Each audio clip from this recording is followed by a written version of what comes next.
ओम नमो जी आद्या वेद प्रतिपाद्या जय जय स्वसंवेद्या आत्मरूपा. सर्वांना नमस्कार. आज आपण सिच्चित शक्तिविलास या ग्रंथातील पुढील भाग पाहणार आहोत. काल आपण प्रस्तावना, मंगलकामना आणि बाबा मुक्तानंदांनी गुरुदेवांच्या चरणीची प्रार्थना केलेली आहे ती अभ्यासली. आजचं शीर्षक आहे आमोख. आमोख. सिद्ध मार्गाचा मी एक अनुयायी आहे. सिद्ध कृपेनेच जगतो आहे. माझं जीवन, माझं अन्न, माझं स्नान, माझं ध्यान, माझा मंत्र, माझा प्राण, माझी प्राप्ती, माझा मोक्षधर्म, अधिक काय सांगू. सिद्ध कृपा हीच माझी विश्रांती आहे. सिद्ध मार्गाचा मी एक अनुयायी आहे. सिद्ध कृपेनेच जगतो आहे. माझे जीवन, माझे अन्न, माझे स्नान, माझं ध्यान, माझा मंत्र, माझा प्राण, माझी प्राप्ती, माझा मोक्षधर्म, अधिक काय सांगू. सिद्ध कृपा हीच माझी विश्रांती आहे. परात परश्री गुरु, पूर्ण सिद्ध योगेश्वर, सिद्ध लोकवासी भगवान नित्यानंद हे मुक्तानंदाचे परम आराध्य दैवत आहे. त्याचा अंतरात्मा आहे. त्यांच्या कृपाप्रसादाने मी जिवंत आहे. त्यांची कृपाशक्ती, पारमेश्वरी अनुग्राहिका शक्ती माझे सर्वांग व्यापून माझ्या हृदयात घर करून राहिले आहे. परात परश्री गुरु, पूर्ण सिद्ध योगेश्वर, सिद्ध लोकवासी भगवान नित्यानंद हे मुक्तानंदाचे परम आराध्य दैवत आहे. त्याचा अंतरात्मा आहे. त्यांच्या कृपाप्रसादाने मी जिवंत आहे. त्यांची कृपाशक्ती, पारमेश्वरी अनुग्राहिका शक्ती माझे सर्वांग व्यापून माझ्या हृदयात घर करून राहिले आहे. वस्तुतः शुष्क आणि रसहीन असले तरी गोड वाटणारे सांसारिक भोग तेवढे आपल्यासाठी आणि योग, ध्यान वगैरे सर्व तपस्या विरक्त साधुसंतांसाठी आहे असे कोणीही संसारी मनुष्याने समजू नये. संसारी लोक देखील नित्याच्या साऱ्या व्यवहारांबरोबर सिद्ध योगाचाही पूर्ण अभ्यास सहज करू शकतात. सिद्ध विद्येचे अनेक उपासक संसारी आहेत. पूर्वी देखील अनेक गृहस्थाश्रमी सिद्ध विद्येचे पुजारी होऊन गेले. त्यांनी संसार आणि परमार्थ या दोहींची उत्तम सांगड घालून आदर्श स्त्री पुरुष म्हणून लौकिक मिळवला. सिद्ध मार्ग सर्वांना मोकळा आहे. प्रत्येक व्यक्तिमात्रात एक दिव्य आत्मशक्ती वास करीत असते. मूलाधारस्य वन्यात्म तेजो मध्ये व्यवस्थिता जीवशक्ती ही कुंडलाख्या प्राणाकारात तेजसी. महाकुंडलिनी प्रोक्ता परब्रह्मस्वरूपिणी शब्द ब्रह्ममयी देवी एकानेकाक्षराकृती शक्ती कुंडलिनी नाम विसतंतु निमा शुभा. मूलाधारस्य वन्यात्मतेजो मध्ये व्यवस्थिता जीवशक्ती ही कुंडलाख्या प्राणाकाराथ तेजसी.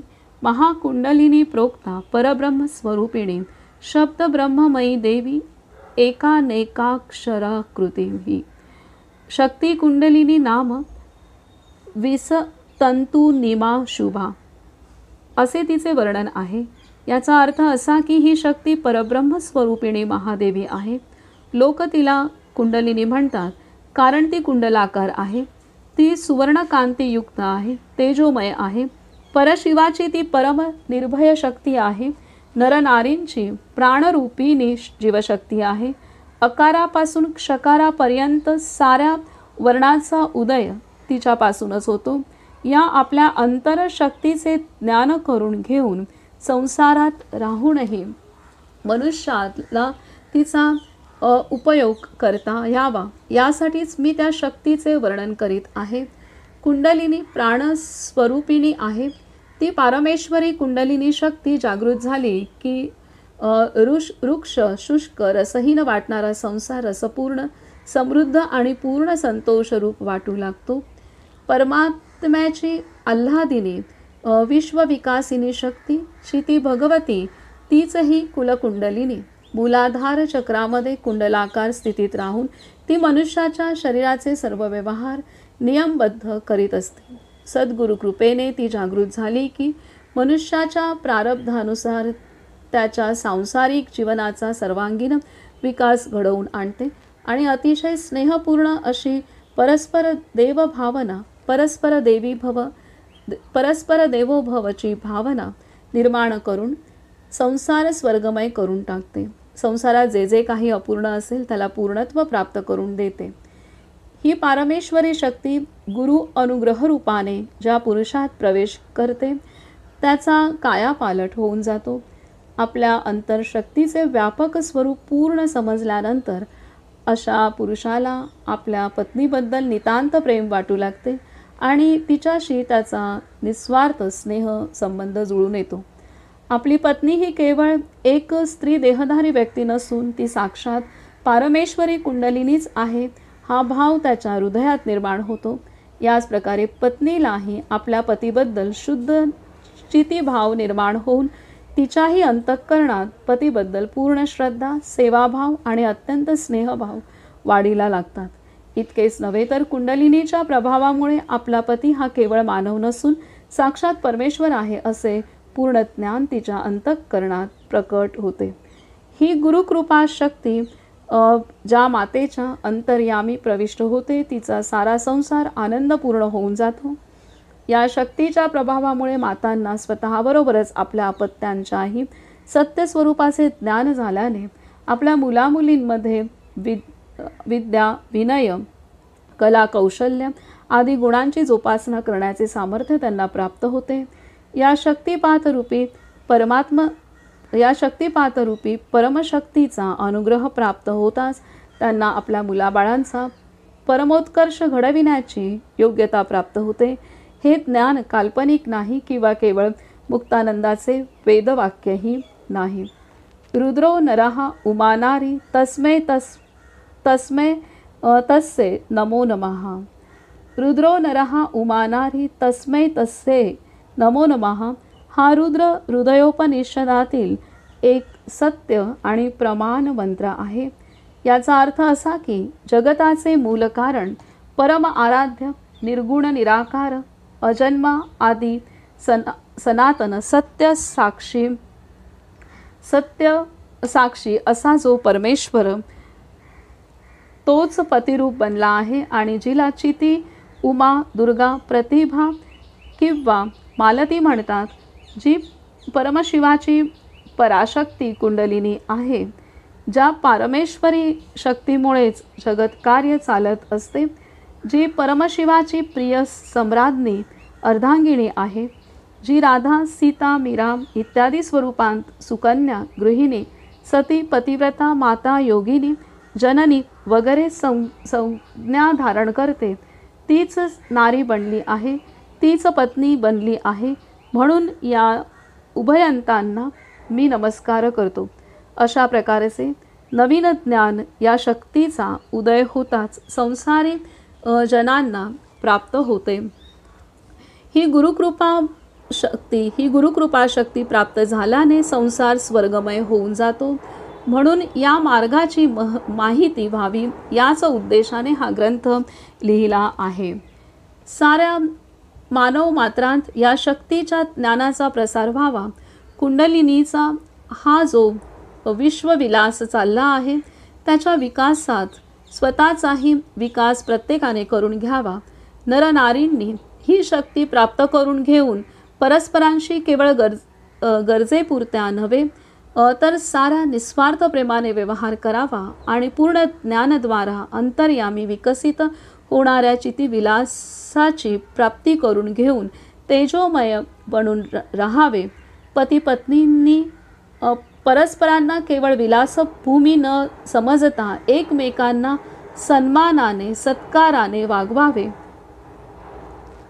संसारातील साऱ्या स्त्रियांनी आपल्या विकसित अंतरशक्तीचे दर्शन घेऊन तिचा महिमा प्रत्यक्ष अनुभवून आपला पती देखील याच पराशक्तीचा एक पूर्ण किरण आहे या भावनेने आदर भाव मैत्री आणि पूर्ण सेवाभाव हाच सत्यधर्म आहे. या श्रद्धेने उपासनायुक्त बनावे हीच मुक्तानंदाची आकांक्षा आहे. यावन मात्र जगत भगवती चितिशक्तीने व्यापले आहे.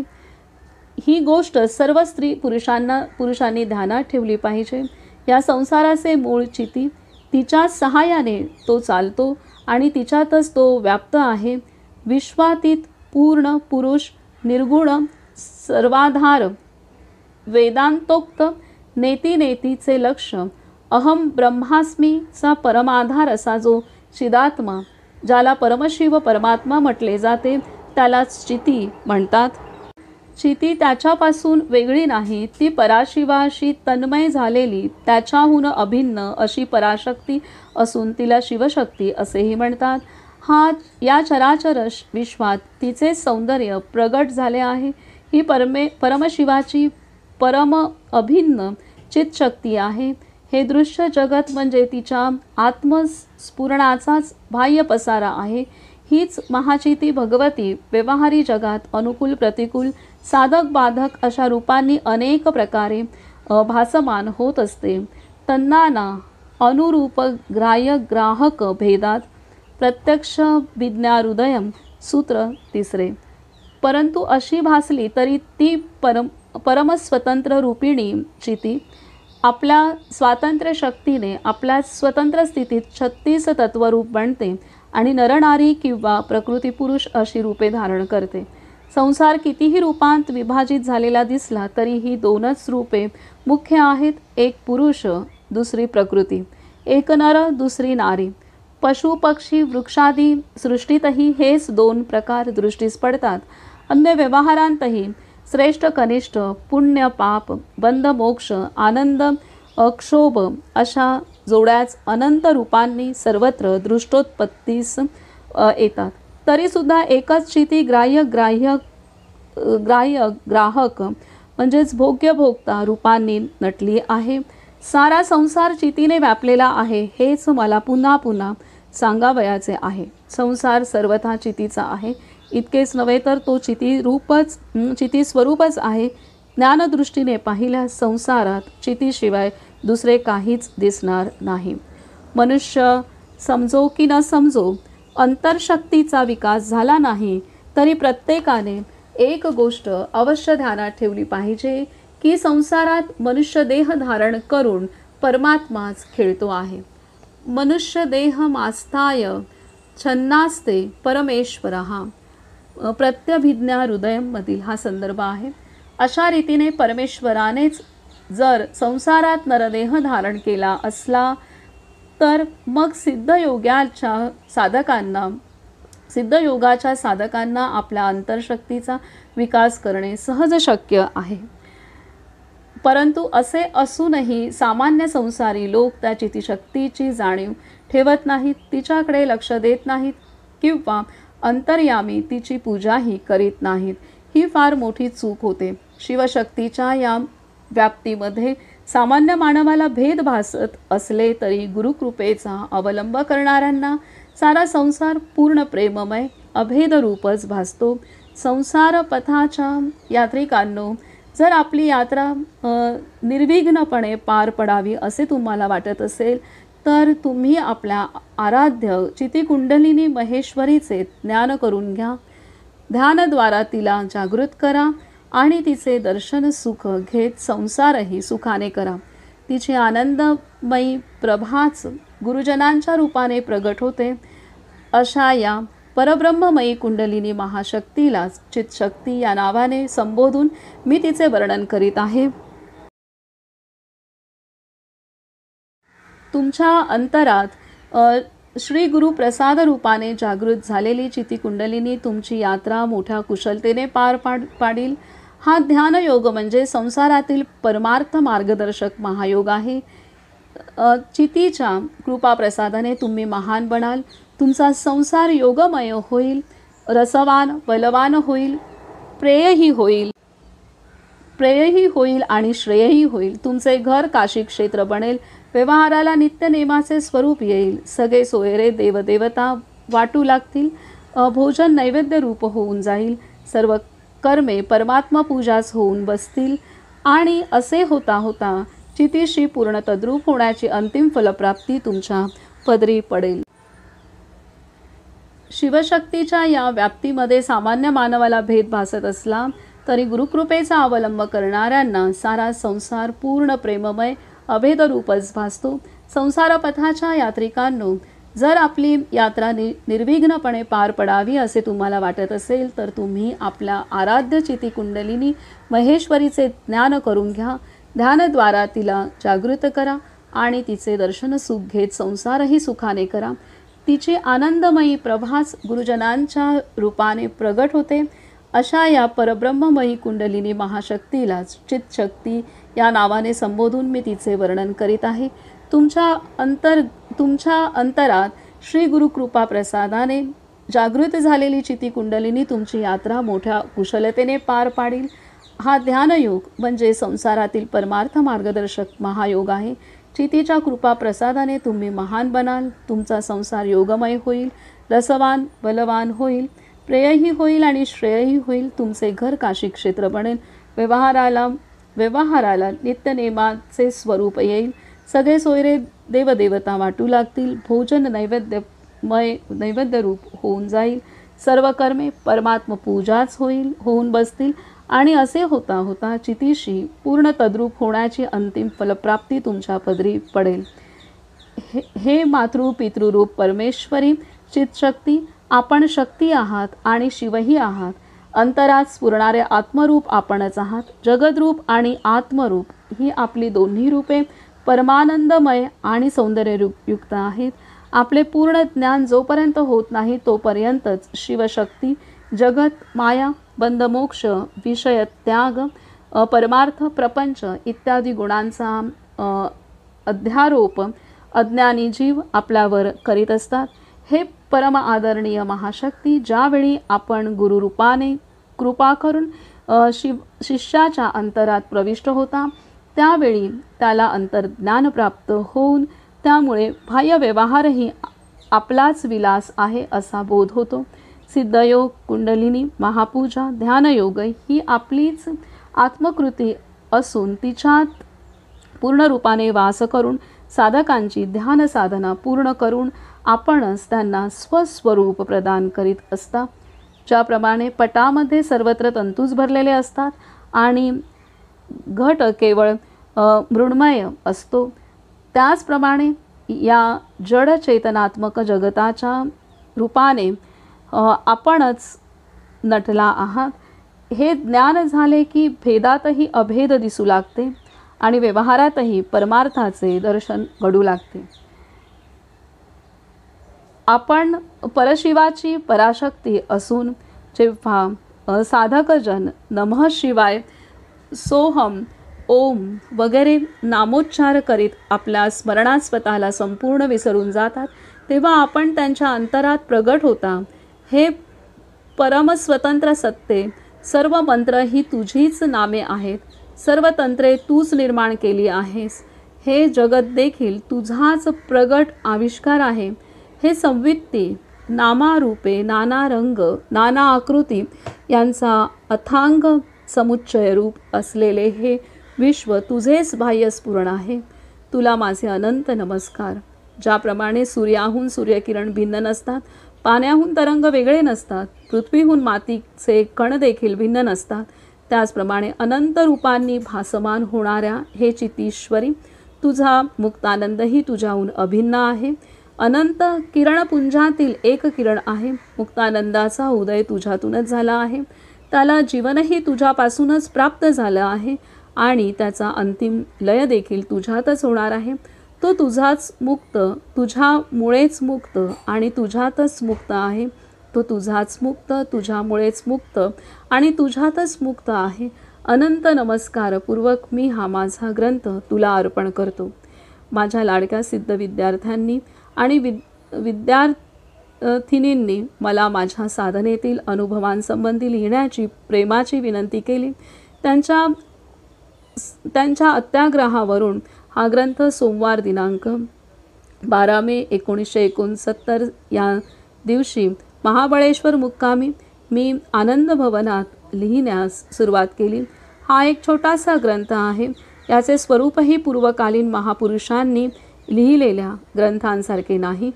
ते ग्रंथ महान आहेत. या ग्रंथात चितीचेच सर्व कर्तृत्व आहे. हा चितीचाच प्रसाद आहे. चितीचीच ही क्रिया आहे. सिद्धयोग चिती भगवतीचाच आहे. यात चितीचीच प्राप्ती होत असल्यामुळे चितशक्ती विलास हे नाव सहज स्फुरते आहे, मुद्दाम ठेवलेले नाही. सहज स्फुरले आहे, मुद्दाम ठेवलेले नाही. हा एक छोटासा ग्रंथ आहे. याचे स्वरूपही पूर्वकालीन महापुरुषांनी लिहिलेल्या ग्रंथांसारखे नाही. ते ग्रंथ महान आहेत. या ग्रंथात चितीचेच सर्व कर्तृत्व आहे. हा चितीचाच प्रसाद आहे. चितीचीच ही क्रिया आहे. सिद्ध योग चिती भगवतीचाच आहे. यात चितीचीच प्राप्ती होत असल्यामुळे चितशक्ती विलास हे नाव सहज स्फुरले आहे, मुद्दाम ठेवलेले नाही. यात चितीचीच प्राप्ती होत असल्यामुळे चितशक्ती विलास हे नाव सहज स्फुरले आहे, मुद्दाम ठेवलेले नाही.